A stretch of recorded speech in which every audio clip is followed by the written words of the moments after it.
Ona bolingo na ngai Yesu, eza pe mpona kitoko te, diplome te Yesu na ngai.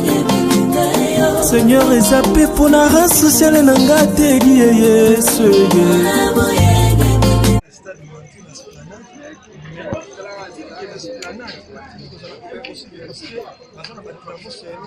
Président il y a fait quoi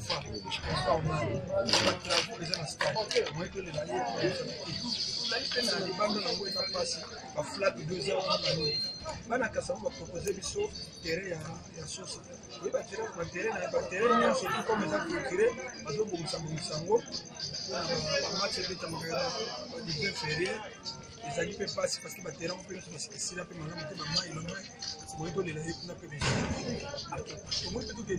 la salle du zoo, ils ont perdu.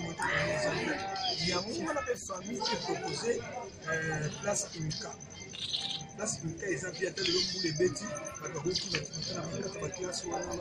c'est bien, ils appellent Macadère, ils ont installé les basket.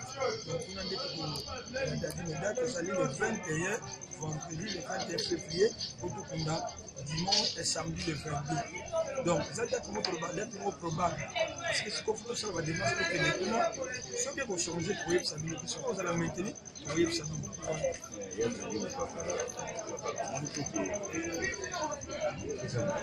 Par rapport au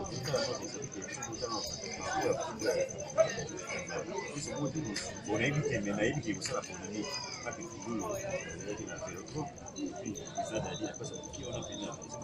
Est-ce que même si on déjà, Dadi a connu la savon, Dadi a contamé marqué dans la savon, dans Jombo, mais ça n'a pas notable, il y a un quartier, comme les gens qui va aller dans le terrain sauce, mais c'est pratiquement impossible pour nous.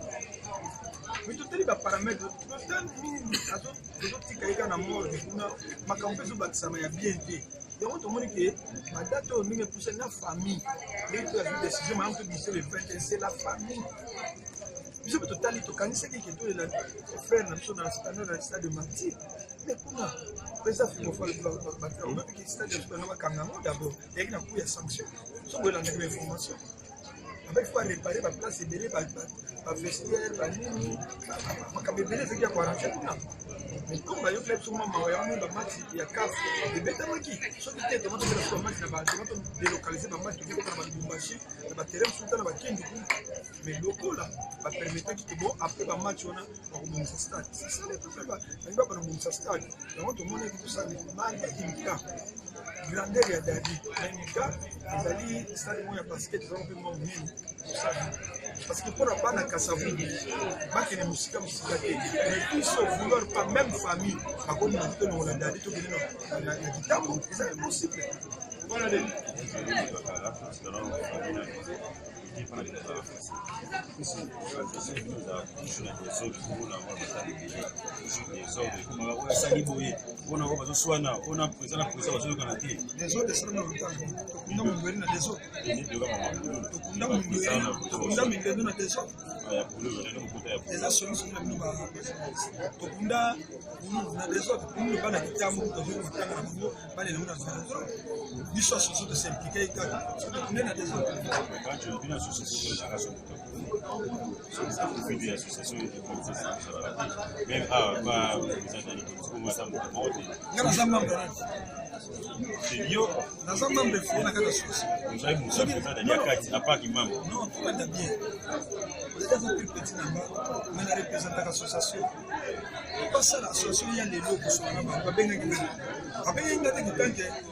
Grand frère Dadi, avec un membre de l'association influent, auto solo là, avant, les hommes assument le lobby.